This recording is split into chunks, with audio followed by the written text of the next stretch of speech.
অ্যাসোসিয়েশনের পক্ষ থেকে আন্তরিক অভিনন্দন ও শুভেচ্ছা জ্ঞাপন করি। আজকে আমরা প্রেস কনফারেন্স শুরু করতে যাচ্ছি।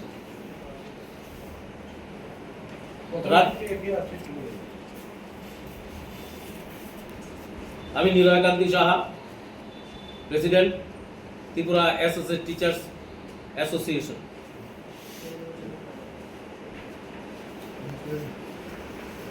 বুনিয়াজার অ্যাসোসিয়েট টিচার্স অ্যাসোসিয়েশনের সম্পাদক শ্রীযুত শৈলেন দেববর্মা।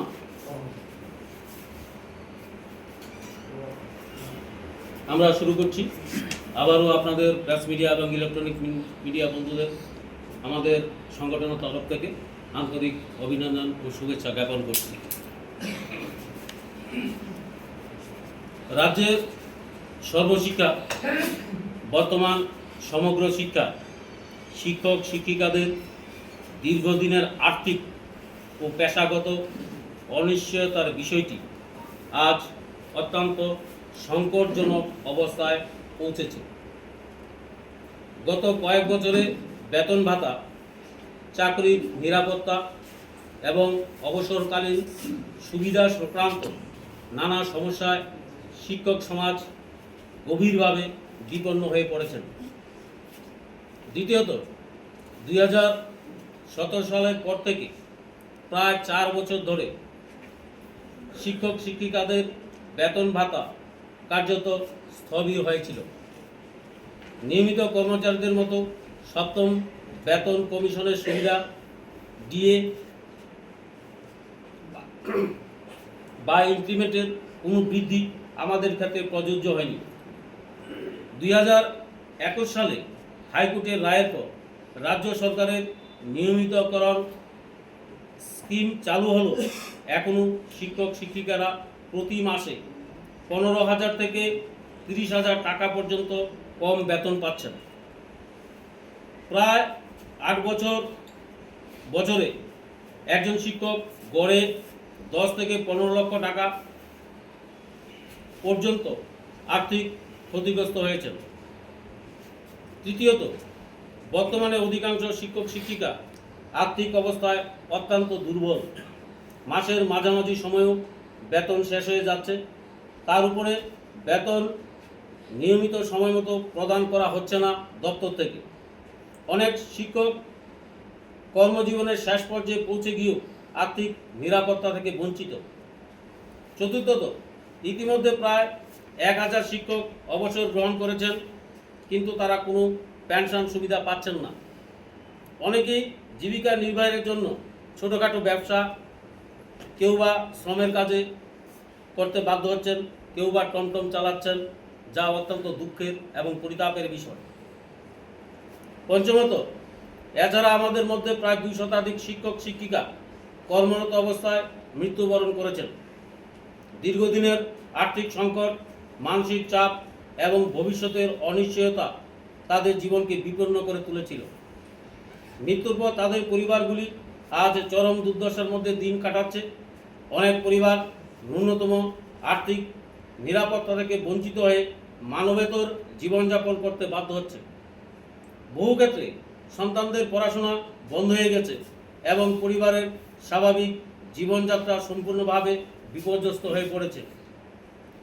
এই পরিপ্রেক্ষিতে শিক্ষক সমাজ রাজ্য সরকারের কাছে নিম্নলিখিত কয়েকটা দাবি আমরা জানাচ্ছি। আমাদের দাবি সনদ হল, সুপ্রিম কোর্টের দায়ের করা এসএলপি প্রত্যাহার করে হাইকোর্টের রায় দ্রুত কার্যকর করে শিক্ষক শিক্ষিকাদের নিয়মিতকরণ করা হোক। দ্বিতীয়ত, অবসরপ্রাপ্ত শিক্ষক শিক্ষিকাদের পেনশনের আয়ত্তায় আনা হোক। তৃতীয়ত, কর্মরত অবস্থায় মৃত শিক্ষক শিক্ষিকার পরিবারকে নিয়মিত কর্মচারীদের মতো আর্থিক সহায়তা এবং ডাইনামিক্স সুবিধা প্রদান করা হোক। চতুর্থত, শিক্ষক শিক্ষিকাদের বেতন প্রতি মাসের 1 তারিখে নিয়মিত প্রদান নিশ্চিত করা হোক। পঞ্চমত, রাজ্যের শিক্ষক সংকট দূরীকরণে প্রয়োজনীয় উদ্যোগ যাতে দপ্তর গ্রহণ করে।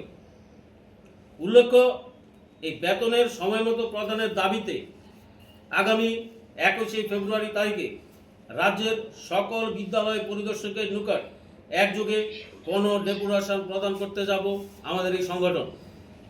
শিক্ষক সমাজ আশা করে রাজ্য সরকার মানবিক দৃষ্টিভঙ্গি নিয়ে এই বিষয়গুলি দ্রুত সমাধান করবে, অন্যথায় আমরা ত্রিপুরা অ্যাসোসিয়েট টিচার্স অ্যাসোসিয়েশন অন্যথায় বৃহত্তম আন্দোলনে যেতে শিক্ষক শিক্ষিকারা বাধ্য হবেন। এই আশাটুকু আমাদের দাবি সনদগুলি রাখছি। আপনাদের কাছে, সাংবাদিক বন্ধুদের কাছে আমাদের বিনম্র আবেদন, আপনারা এইগুলো রাজ্যবাসীর নখদর্পণে নিয়ে যাবেন, এইটুকুই আমরা আশা এবং প্রত্যাশা রাখছি। সবাইকে নমস্কার। একটা ডিসেম্বর মামলা নিরিখে এগুলা স্কেলে থাকতে যাওয়ার কথা বলা হয়েছিল। সেই সময় রাজ্য সরকার কিছু না বলে এসএলপি করেছে। আপনারা কি আশা করেন যে রাজ্য সরকার আপনাদের এসএলপি? আমরা আশাবাদী, যেহেতু একটা রাষ্ট্রবাদী সরকার চলছে, জনগণের কল্যাণে কাজ করছে, আমরা আশাবাদী যে রাজ্য সরকার চেষ্টা করলে অবশ্যই এসএলপি প্রত্যাহার করতে পারবে।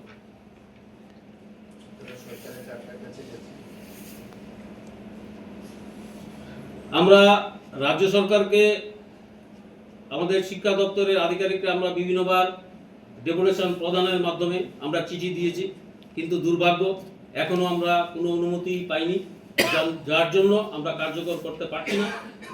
এই জন্যই আমরা এই সাংবাদিক বন্ধুদের মাধ্যমে সমাজ দর্পণে আমরা নিয়ে যেতে যাচ্ছি। আমাদের সংখ্যাটা প্রায় 4700 হবে।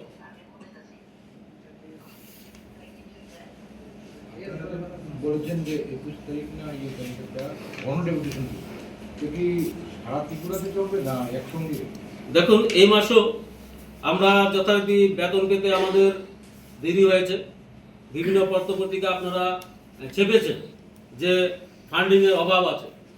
সেই ক্ষেত্রে আমরা একযোগে সংগঠনের তরফ থেকে গত 8ই ফেব্রুয়ারি একই সময়ে প্রত্যেকটা 8টি জেলায় আমরা গণডেপুটেশনে মিলিত হয়েছিলাম। যেহেতু তারা আমাদের জানিয়েছিল যে আর্থিক সংকট চলছে, সেই পরিপ্রেক্ষিতে আগামী মাসে হলো মার্চ মাস, যাতে অর্থবর্ষের শেষে যাতে কোনো সংকট না দেখা যায়, তার জন্য আমরা 21 ফেব্রুয়ারি তারিখে প্রত্যেকটা বিদ্যালয় পরিদর্শকের নিকট আমরা গণডেপুটেশনে যাব। অত্যন্ত দুঃখের বিষয়, আমাদের মধ্যে যারা যারা টিচার ইনচার্জ আছেন তারা একদম ন্যূনতম অনারিয়াম পাচ্ছেন। রাজ্য সরকারের যারা কর্মচারী আছেন তারা 1000 টাকা করে পাচ্ছেন, আমাদের মধ্যে যারা আছেন তারা 300 টাকা করে পাচ্ছেন, কিন্তু তাও সঠিক মতো পাচ্ছেন না। তার থেকেও পরিতাপের বিষয়, যারা যারা সর্বশিক্ষার শিক্ষকরা টিচার ইনচার্জ পদে আছেন, এই শিক্ষকদের সই মোতাবেক রাজ্য সরকারের কর্মচারী যারা ওই স্কুলের মধ্যে কাজ করছেন তাদের বেতন প্রদান করা হচ্ছে, কিন্তু সর্বশিক্ষার টিচাররা যার বেতনে অন্য শিক্ষকরা, সরকারি শিক্ষকরা বেতন পাচ্ছেন, কিন্তু সরকারি সর্বশিক্ষার শিক্ষকরা মাসের 8 তারিখ 10 তারিখ বেতন পাচ্ছেন। এইটা যাতে না হয় তার পরিপ্রেক্ষিতে আমরা চাচ্ছি যে আগামী 21 ফেব্রুয়ারি প্রত্যেকটা বিদ্যালয় পরিদর্শকের নিকট আমরা গণডেপুটেশনে মিলিত হব। এবং আপনাদের মাধ্যমে আমরা আরও একটি আপিল করছি যে আমাদের নির্বাচন দপ্তর মধ্যে বিএলও ডিউটিতে অনেক শিক্ষক শিক্ষিকারা আছেন যারা নির্বাচনের কাজের সঙ্গে যুক্ত আছেন, তাদের যাতে অব্যাহতি দেওয়া হয়, এই মানবিক দৃষ্টিকোণ আমরা আপনাদের মাধ্যমে রাজ্য সরকারের কাছে পৌঁছে চাচ্ছি। পাশাপাশি আমি একটু আলোকপাত করার চেষ্টা করছি। আপনারা সবাই জানেন আজকে বর্তমানে যে শাসন ব্যবস্থায় ত্রিপুরা রাজ্যের যারা প্রতিষ্ঠিত আছে, ওনারা এই সরকারে প্রতিষ্ঠিত হবার আগে সর্বশিক্ষা বা তথা সমগ্র শিক্ষা অভিযানে কর্মরত শিক্ষকরা যারা ওই সময়ে বিভিন্ন আন্দোলন কর্মসূচি আমরা গ্রহণ করেছিলাম সারা রাজ্যে, আমাদের নিয়মিতকরণ সংক্রান্ত বিভিন্ন বিষয় নিয়ে অনশন ধর্মঘট পর্যন্ত হয়েছিল। এটা আপনারা সাংবাদিক বন্ধুরা যারা আপনারা আজকে এসেছেন সবাই জানেন, আপনারা অবগত আছেন, আপনাদের কাছে বিস্তারিত সব রেকর্ড আছে। আজকে আমরা 7-8 বছর, 2018 পর থেকে আজকে 2026 সাল, 8 বছর আমরা কিন্তু অপেক্ষা করেছি আমরা নীরব ছিলাম, নিশ্চুপ ছিলাম। আমাদের প্রত্যাশাটা ছিল অনেক, যে এই রাষ্ট্রপতি সরকার আমাদের বিষয়টা অবশ্যই মানবিক দৃষ্টিভঙ্গি নিয়ে দেখবেন, এবং যেহেতু ওনারা প্রতিশ্রুতি দিয়েছেন, আমরা শিক্ষক সমাজ আমরাও চাই না আমরা শ্রেণীকক্ষ ছেড়ে আমরা রাস্তায় নেমে কোনো আন্দোলন করি, আমরা কোথাও কোনো ডেপুটেশনে মিলিত হই। কারণ আমরা শিক্ষক, আমরা রাষ্ট্র গড়ার কারিগর, আমরা এই সমাজে ছাত্রছাত্রীদেরকে ভবিষ্যৎ দিক নির্দেশনা প্রদান করি। আজকের দিনে শিক্ষক সমাজ বিপন্ন, বিপর্যস্ত মানসিকভাবে এবং অর্থনৈতিকভাবে। আজকে আপনারা সবাই অবগত আছেন, 10,323-এর মতো একটা সমস্যা আমাদের রাজ্যে ছিল। সেইটাতে কিছু সংখ্যক লোক যারা বঞ্চিত হয়েছিল তারা কেস করেছিল এবং 10,323-এর বিপক্ষে গিয়েছিল, যার কারণে আজকে তারা কর্মচ্যুত। কিন্তু আমাদের বেলায় আমরা কিন্তু আমাদের ন্যায্য অধিকার, এই নিয়মিতকরণের প্রশ্নে আমরা কিন্তু কোর্টে কেস করেছি এবং মাননীয় হাইকোর্ট দুইবার আমাদেরকে নিয়মিতকরণের জন্য রায় প্রদান করেছেন। এবং আপনারা দেখেছেন বিভিন্ন এ রাজ্যের সম্মানিত বিভিন্ন মন্ত্রী বিধায়কগণের আপনারা ইন্টারভিউ নেন, আপনাদের মাধ্যমে আমরাও জানতে পারি। অনেকে বলেছিলেন কোর্ট বলে দিক, আমরা করে নেব। আজকের দিনে দাঁড়িয়ে আমরা শিক্ষক সমাজ বড় অনুতাপের সঙ্গে সেই বিষয়গুলা রাজ্যের যারা মাননীয় মন্ত্রী বাহাদুরগণ আছেন ওনাদের কর্ণগোচরে নিতে চাই। আমাদের রাজ্যের যিনি শিক্ষামন্ত্রী তথা রাজ্যের সম্মানিত মুখ্যমন্ত্রী, উনি নিজেও একজন অধ্যাপক। আজকে ওনার রাজ্যের অধ্যাপকরা আজকে এইভাবে ওনারা নিয়মিতকরণের জন্য, বিভিন্ন সমস্যা সমাধানের জন্য যদি এইভাবে রাস্তায় নেমে আন্দোলন করতে হয়, আমাদের দুঃখ দুর্দশা যদি জনগণের সামনে আপনাদের মাধ্যমে তুলে ধরতে হয়, তাহলে এ রাজ্য কিভাবে সুন্দরভাবে এগিয়ে যাবে, এ রাজ্য কিভাবে বিকশিত হবে, সেটা ওনাকে ভাবতে হবে। ভেবে আমরা অতি দ্রুত ওনাদের কাছে বিনম্রভাবে আবারও আবেদন করছি, আমরা শিক্ষক, আমরা চাই না কোনো ধরনের কোনো আন্দোলন কর্মসূচিতে যেতে, আমরা চাই না রাস্তায় নেমে কোনো আন্দোলন করতে। আমরা চাই আমাদের অধিকার, আমাদের মর্যাদা, যেটা কোর্ট পর্যন্ত আমাদেরকে দিয়েছেন, কিন্তু ওনারা উল্টো এসএলপি করেছেন।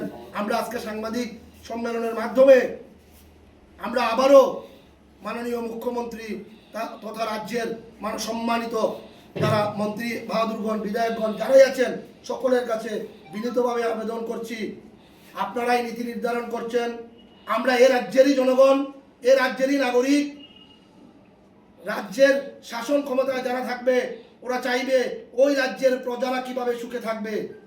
আমরা সুখে নেই, আমরা রাজ্যের যারা কর্মকর্তারা যারা রাজ্যটাকে চালাচ্ছেন ওদেরকে বলতে চাই আমরা সুখে নেই। আমরা শিক্ষকরা বিপন্ন, বিপর্যস্ত আর্থিকভাবে, মানসিকভাবে। আমরা আজকে সাংবাদিক সম্মেলনের মাধ্যমে আপনাদেরকে অসংখ্য অসংখ্য ধন্যবাদ জানাই। আমরা আপনার সভাপতি মহোদয়ের বক্তব্যের মাধ্যমে জেনে গেছেন, আমরা চারবার দপ্তরের যিনি এসপিডি মহোদয় আছেন ওনার সঙ্গে আমরা ডেপুটেশনে মিলিত হতে চেয়েছিলাম, কিন্তু একবারের জন্য আমাদেরকে পারমিশন প্রদান করা হয়নি। আজকের দিনে আমরা শুনতে পেয়েছি আগামী মাসেও নাকি বেতন পেতে আমাদের সমস্যা হবে। আপনাদের মাধ্যমে আমাদের দপ্তরের অধিকর্তাদের কাছে অনুরোধ করতে চাই, বলতে চাই, আগামী মাসেও যদি এমন কোনো সমস্যা হয় আমাদের আর কোনো পারমিশন, কোনো অনুমোদনের প্রয়োজন হবে না। আমরা আগরতলা রাজপথ কাঁপিয়ে আমরা এসপিডিকে ঘেরাও করব আমাদের অধিকার এবং ন্যায্য অধিকার এবং পাওনা আদায়ের লক্ষ্যে। আমরা অনুরোধ রাখছি রাজ্যের মাননীয় মুখ্যমন্ত্রী কাছে, মন্ত্রী পরিষদের কাছে, আমরা মানবিক দিক দিয়ে আমাদের বিষয়টি বিবেচনা করুন। যেহেতু কোর্ট আমাদের পক্ষে রায় দিয়েছেন, এই অতি দ্রুত আপনারা এসএলপি প্রত্যাহার করে আমাদেরকে নিয়মিত করুন। আমরাও রাজ্যের নাগরিক, আমরাও এই রাজ্যকে সুন্দরভাবে যে প্রধানমন্ত্রী, মাননীয় প্রধানমন্ত্রী যে দিশায় এগিয়ে নিয়ে যেতে চাইছেন বিকশিত ভারত, সেই বিকশিত ভারত শিক্ষকরা যদি বঞ্চিত থাকে, নিপীড়িত থাকে, শোষিত থাকে, তাহলে এই রাজ্য কিভাবে বিকশিত হবে, এই দেশ কিভাবে বিকশিত হবে, এই কথাগুলি আপনাদের মাধ্যমে তুলে ধরতে চাইছি। আমাদের অন্যায়টা কোথায়, আমরা কি অন্যায় করেছি, আমাদের কি যোগ্যতা নেই, না আমরা কোনো কোনো অংশে কোনো সার্টিফিকেট আমরা লুকিয়ে আমরা চাকরিতে জয়েন করেছি, সব কিছুই আমাদের ঠিকঠাক আছে, কোর্ট থেকে রায়ও পেয়েছি, তাহলে কেন আমাদের সঙ্গে এই ধরনের আচরণ করা হবে? আমাদের শিক্ষক শিক্ষিকারা যারা মৃত্যুবরণ করেছেন, আপনারা নিউজ কভার করবেন। সম্মানিত সাংবাদিক বন্ধুরা, হাত জোর করে বলছি, বিপন্ন অবস্থায় আছেন ওই পরিবারগুলি। আজকে এটার অন্যভাবে নেবেন না, কেউ অন্যভাবে নেবেন না। যারা গৃহ পরিচারিকার কাজ করেন, যদি 20 থেকে 22টা বছর কারোর বাড়িতে কাজ করে, যদি উনি বলেন স্যার আমি আজ কালকে থেকে আর আসবো না, আমার বাড়িতে সমস্যা আছে, উনি যেদিন ওই বাড়ি থেকে চলে যান, আমরা মানবিক দৃষ্টিভঙ্গি দিয়েও যাওয়ার সময় হাতে 5,000 টাকা, 10,000 টাকা, শাড়ি গয়না যা থাকে, যে একটা মানুষ এতদিন আমাদের পরিবারে ছিল, ওকে একটা কিছু তুলে দেই, আমরা দিয়ে দিই, আমরা ব্যক্তি হিসেবে, আপনারাও দেন। কিন্তু আজকে শিক্ষক সমাজ আমরা 20, 22, 25 বছর ধরে এই রাজ্যের শিক্ষা ব্যবস্থার সঙ্গে ওতপ্রোতভাবে আমরা জড়িত, আমরা শিক্ষাদান করছি। আজকের দিনে আমরা খালি হাতে বিদায় হচ্ছি, আমাদেরকে দপ্তর কোনো টাকাও দিচ্ছে না, কোনো পেনশনও দিচ্ছে না, আমরা খালি হাতে বিদায় হয়ে যাচ্ছি। যারা মৃত্যুবরণ করছেন, সম্পূর্ণভাবে বিপন্ন পরিবার, রেগার কাজ করছেন, কেউ টমটম চালাচ্ছেন, আমাদের মাননীয় সভাপতি বলেছেন। তো আমরা চাই না যে সমস্যাগুলো আছে অচিরেই যাতে সমাধান করে এই আমাদেরকে দ্রুত নিয়মিতকরণ করা হোক, এই প্রত্যাশাটুকু আমরা রাখছি।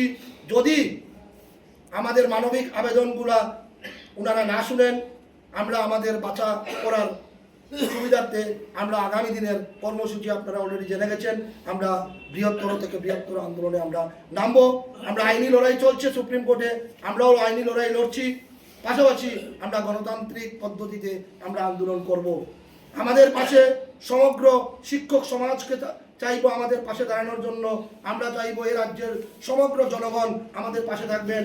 আপনারা যারা মিডিয়া বন্ধুরা আছেন, আপনারা অবশ্যই, আমরা যেহেতু ন্যায়ের পথে আছি, আপনারা অবশ্যই আমাদের পাশে থাকবেন। পরিশেষে আমরা যে 20, 22, 25 বছর ধরে এই শিক্ষা দিয়ে যাচ্ছি রাজ্যের, আমাদের এই 20, 25 বছরে অনেক ছাত্রছাত্রী আমরা তৈরি করেছি, আমরা তাদেরকেও আমরা পাশে চাইব। সমগ্র অংশের জনগণকে পাশে নিয়ে আমরা আমাদের এই সমস্যা সমাধানের জন্য আমরা মাননীয় মুখ্যমন্ত্রীর নিকট আপনাদের মাধ্যমে সমস্যাটা তুলে ধরলাম। আমরা আশা রাখছি উনি আপনাদের মাধ্যমে বিষয়গুলি জানবেন, বুঝবেন, সারা রাজ্যের জনগণ জানবে, বুঝবে, আমরা সমাধান হবে। যদি না হয় আমরা বসে আমরা আগামী দিনের কর্মসূচি আমরা নির্ধারিত করব। সবাইকে নমস্কার। দেওয়া হয়নি, আমরা বাধ্য হব কালেক্টর অফিস, এসপিডি, জেলা পরিষদ সমগ্র শিক্ষা আমরা ঘেরাও করতে বাধ্য হব। এই কথা আমি মিডিয়ার মাধ্যমে সারা ত্রিপুরাবাসীর কাছে তুলে ধরছি।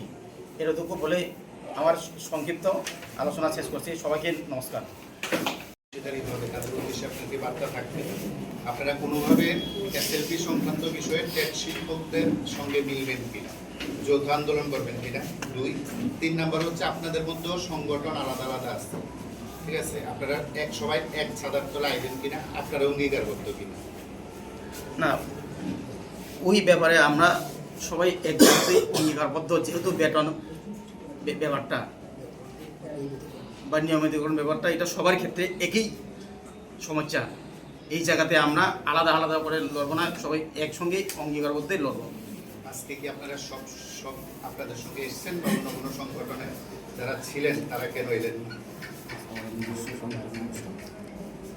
যেহেতু আমাদের মধ্যে কিছু শ্রেণী তারা এই রাষ্ট্রপতি বা বিএমএসের আন্ডারে চলে, এই বাদে সকলে এসেছে।